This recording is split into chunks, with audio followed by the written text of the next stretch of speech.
Qual è il proverbio che vige per questa strada? Il cane di due padroni muore di fame. Perché in questo caso la strada di chi è? La strada è metà di Ponzano e metà di Povegliano. E quindi nessuno dei due si prende la briga di sistemare la stradina. Sta tutta qui la storia di questa strada, ma soprattutto di chi ci vive attorno.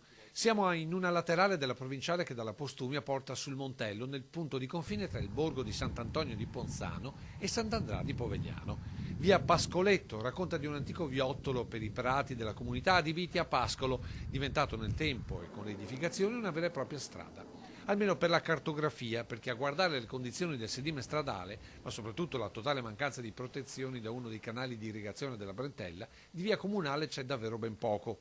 Via dimenticata ma anche pericolosa, visto quello che è successo a Stefania Marin, che qui ci vive fin da bambina.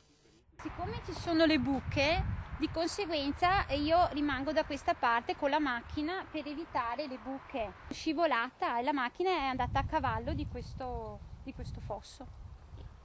Solo grazie alla velocità moderata l'auto non è finita completamente nel canale, ma tra il recupero del mezzo, i danni meccanici e di carrozzeria comunque il conto finale è salato. E quel che è peggio è che rischia di ripetersi ogni volta che c'è visibilità ridotta per un po' di nebbia o d'estate per l'erba alta.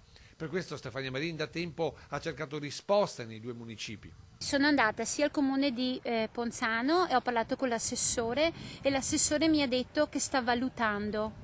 L'altro comune invece mi ha detto che è colpa di quelli di Ponzano. Così oggi sono uscite le nostre telecamere trovando tra l'altro un marito molto arrabbiato. E soprattutto mettere in sicurezza la strada, perché finché parliamo di macchine si risolve, ma se si fa male qualcuno, specialmente un mio caro, si capisce.